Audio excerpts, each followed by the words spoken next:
কিছুই নেই, আমি 2 দিন ধরে জল খেয়ে আছি।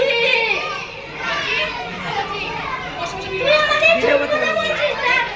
তুই পানি খেয়ে আছিস না, এবার থেকে তুই পানিটাও খেতে পারবি না। সাহেব, ওর জলের ঘুড়িটা ভেঙে ঘুরিয়ে দিন। এটা ভেঙো না, আমার স্বামীর স্মৃতি।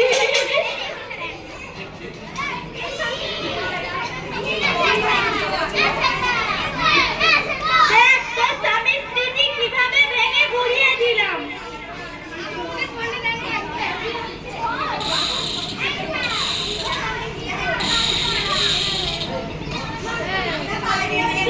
তুই এখনো আমার পা ধরেছিস, তো এত বড় হিম্মত। চল এই বুড়িকে শাস্তি দাও।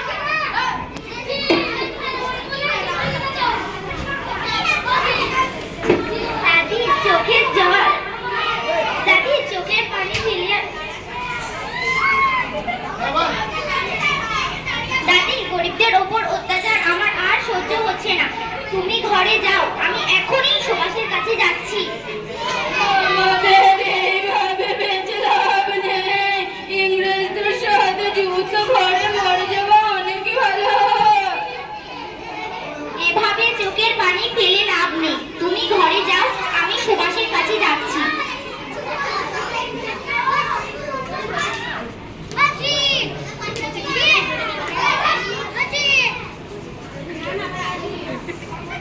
তোমরা এই দেশকে রক্ত দাও, এই দেশ তোমাদের স্বাধীনতা দেবে। তোমরা একসঙ্গে জেগে ওঠো। আমরা তো যুদ্ধ করব, কিন্তু আমাদের কাছে তো যুদ্ধ করার মতো কিছুই নেই। আমাদের এই দেশের জন্য ভালোবাসা এবং আমাদের দেহে রক্ত ঝরিয়ে আমরা এই দেশকে স্বাধীন করে তুলব। কি হলো তোমার? তুমি এভাবে দৌড়ে এসে পড়ে গেলে কেন? সুভাষ, ইংরেজরা আমাদের দেশে ঢুকে সবাইকে রক্তাক্ত করে দিয়েছে, এদের কিছু একটা ব্যবস্থা করতে হবে। আর কতদিন আমরা এভাবে ইংরেজদের কাছে পড়ে পড়ে মার খাবো? এবার আমাদের একসঙ্গে ইংরেজদেরকে তাড়াতেই হবে। তোমরা সবাই তৈরি হও। সুভাষ, চলো আমাদের গ্রামটা একবার দেখতে। ঠিক আছে, চলো।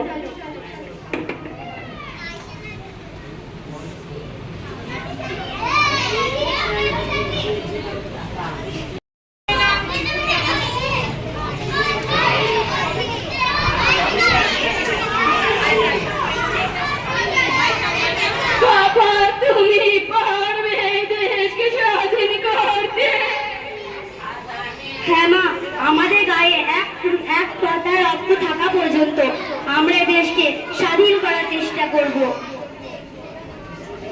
দাদি, আমি যদি আর ফিরে না আসি, তুই আমার জন্য কাঁদবি না। বাবা, তুই কোথায় যাচ্ছিস? তুই কি আর ফিরে আসবি না?